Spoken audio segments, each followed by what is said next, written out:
Mobility is very important for day-to-day function. For many people, walking or ambulation is their primary method for getting around. Often in physical therapy, we see patients who have diagnoses that can affect their ability to walk properly. So one of our most important tasks is to restore mobility for our patients. We can't improve or restore a patient's ability to ambulate unless we have a strong foundation in the fundamentals of gait. To fix an abnormal gait pattern, we first need to understand what normal gait should look like and how to describe it.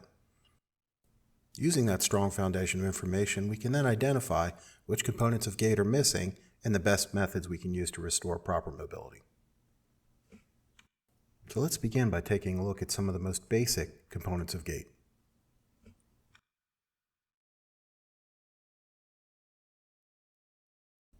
Step length and stride length are terms we use to describe the basic units of distance we travel while walking. When discussing what is happening during gait, it's always important to make sure that we identify a reference leg. In this particular case, we'll be referencing our left leg. Stride length is defined as the distance between initial contact of one foot and initial contact of the same foot again. This can also be referred to as a stride or one gait cycle. While step length is the distance covered between initial contact of one foot and initial contact of the opposite foot. Both step length and stride length are important parameters to describe forward motion during gait. Next, let's discuss stance and swing phases. There are times during gait when the foot is in contact with the ground. We refer to this as the stance phase. There are also times when the foot is swinging freely. We refer to this phase of gait as the swing phase. The same is true for each individual leg, so always identify which leg you are referring to. Let's start by taking a look at stance. The stance phase of gait begins with initial contact of the reference leg. It continues as the body translates forward over the foot until the reference leg breaks contact with the ground.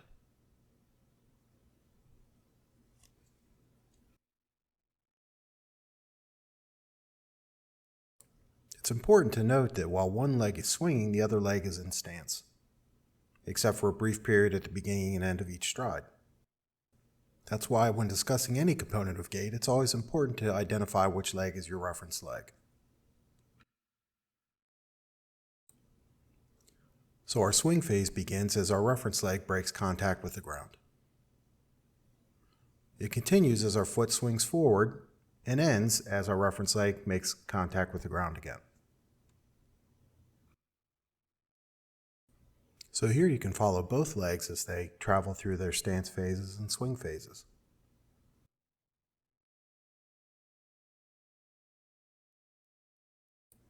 This task is much easier when you're able to observe gait occurring in slow motion.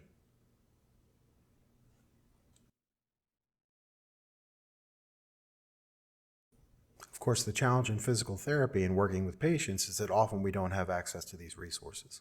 Therefore, we're required to make our determinations about gait at full speed.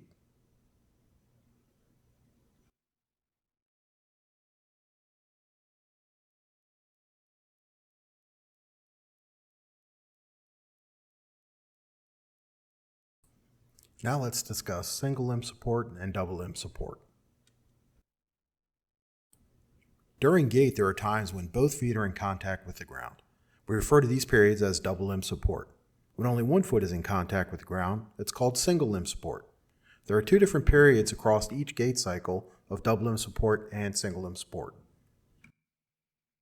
So here we have our first period of double limb support, which will end when the trail leg begins its swing phase.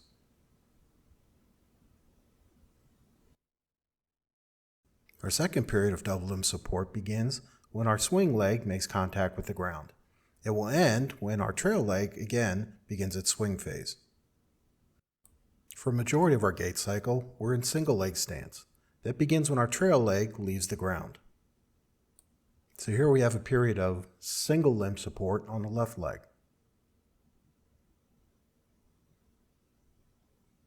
We transition through double limb support to single limb support on the right leg, and then return to double limb support. So the gait pattern is a cycle of brief periods of double limb support followed by extended periods of single limb support. Approximately 80% of our time during gait is spent on a single limb, while 20% is spent in double limb support.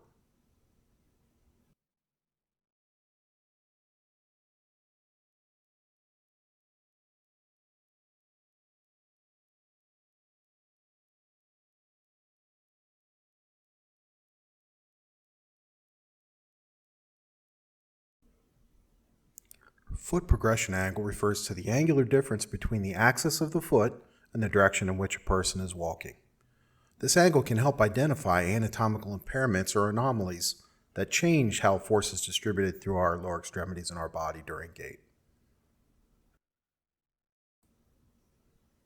The angle between our red line, which is our direction of walking, and the yellow line, which is our foot angle, represents our foot progression angle.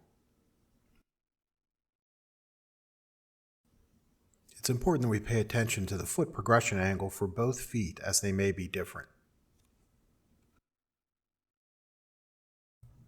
There are methods to accurately measure the foot progression angle during gait.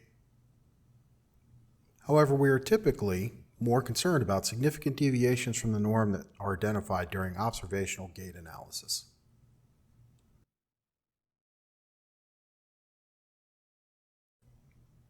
Any discussion of foot position during gait should also include base of gait.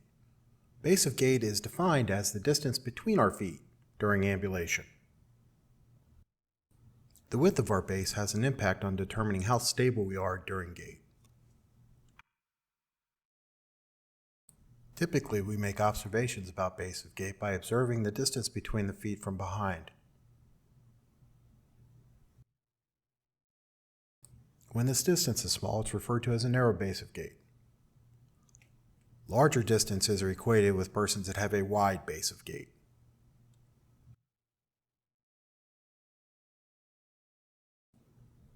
Temporal characteristics of gait are those that are associated with some element of time. The two most common measures we identify are velocity, which is measured in meters per minute or feet per minute, and cadence, which is measured in steps per minute. When collecting this information, we'll typically have a patient walk a fixed amount of distance and measure the time it takes to move that distance, or we'll have the patient walk for a certain amount of time and measure the distance that's covered and the steps that are taken during that time.